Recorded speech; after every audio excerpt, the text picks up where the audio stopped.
Assalamu alaikum урматтуу мусулман боордоштор. Бүгүн сиздер менен акыйка тууралуу сүйлөшөбүз. Жаңы төрөлгөн балага акыйка кылуу кандай түрдө болот жана акыйка эмне?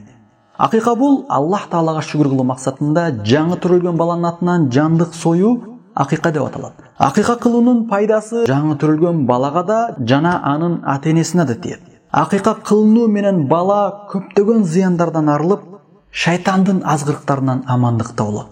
Ал эми баланын ата-энеси акыйка кылып элге садака бергендиги үчүн ахиретте көптөгөн соопсуйлуктарга ээ болот. Ал эми бул дүйнөдө баласына элден бата тилек алып, ар түрдүү кырсык балакеттерден алыста болот. Акыйка кылып муктаждарга садака бергендиги себебинен бала ар түрдүү балээлерден алыста, оор сыркоолордон алыста болот. Наристе төрөлгөндө ата-эне ал баланын атынан жандык союп акыйка кылуунун шарияттагы өкүмү сүннөт. Ошондуктан сүннөттү аткаруу максатта ар бир балага калтырбастан акыйка кылуу өтө сооптуу иштерден болуп эсептелинет. Уул балага 2 кой, ал эми кыз балага 1 кой союлат.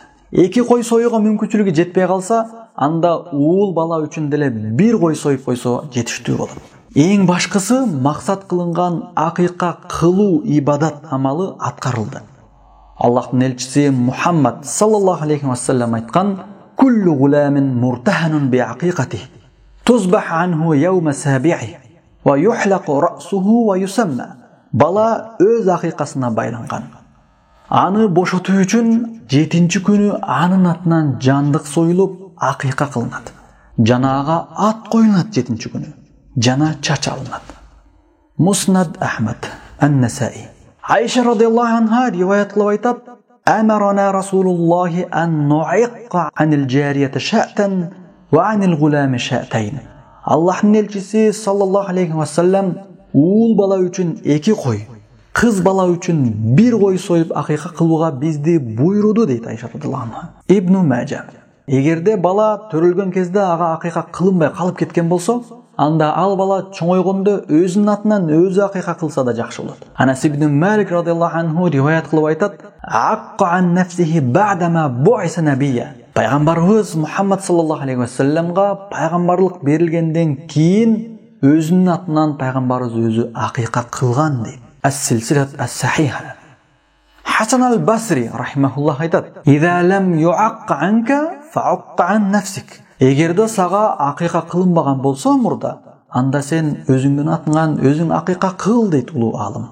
Ас-силсилат ас-сахиха. Акыйка кылуу үчүн жандык союрдо Аллахым бул жандыкты сен үчүн баланчанын уулу баланчанын атынан деп көңүлүнөн ниет кылып, бисмиллахи Аллаху акбар деп муздашы керек. Акыйка кылуу үчүн кой, эчки жана уй, төө сыяктуу жандыктардын бирин союп коюу менен акыйкага аткарса болот. Андан башка жандыктар жарабайт. Кой менен эчки 1 жашка толгон болушу керек. Эгерде кой семиз жана чоң болсо 1 жашка толбосо да жарай берет. Эчки толук 1 жашка толгон болуш керек. Ал эми уй 2 жашка толгон болуш керек. Төө сое турган болсо төө 4 жаштан өткөн болуш керек. Мына ошондо акыйкага жарактуу болуп эсептелинет. Жандыктар эркек же ургачы болуш шарт эмес. Кайсысын сойсо жарай берет. Эң негизгиси акыйкага аталган жандыктын дене мүчөлөрү бүтүн болуп, оорукчан болбосу шарт. Мүзү сынбалган, кулагынын жарымынан көбү кесилбеген, өзү баса албагай турган, оорукчан, ылаңжан, араңжан жандыктарды акыйкага союуга такыр болбойт. Кыскасын айтканда, айт күндөрү курмандык кылуу үчүн кандай жандыктарды союуга жарай турган болсо, татыктуу болгон болсо, дал ошондой жандыкты союу зарыл болуп эсептелинет акыйкага. Акыйкага союлган жандыктын этин садака кылса болот. Же ал этти бышырып тууган урук, кошуна колоңдор менен чечсе болот, конокко чакырып. Же болбосо меймандагандан ашкан эттерди үйгө алып коюп, өз үй бүлөсү менен кийин жесе дагы болот. Кыскасы жандык союш керек эң негизгиси. Акыйка кылуунун убактысы эң мустахаб убактысы 7-нчи күн. Тактап айтканда, наристе төрөлгөн күндүн 7-нчи күнүн союшу эң сооптуу күн болуп эсептелинет. Эгерде 7-нчи күнү соя албай калса, анда 14-нчи күнү сойсо да болот. А эгер 14-нчи күнү да соя албай калган болсо, анда 21-нчи күнү, анда да соя албай калган болсо, анда каалаган бир күнү союп койсо жарай берет. Пайгамбарыбыз Мухаммад саллаллаху алейхи ва саллям айткан: "Ал-акыйкату тузбаху ли 7 ав ли 14 ав ли 21." Акыйка кылууга даярдалган жандык 7-нчи күнү же 14-күнү, же болбосо 21-күнү союлат. As-Sahih al-Jami. أقول قول هذا وأستغفر الله لي ولكم.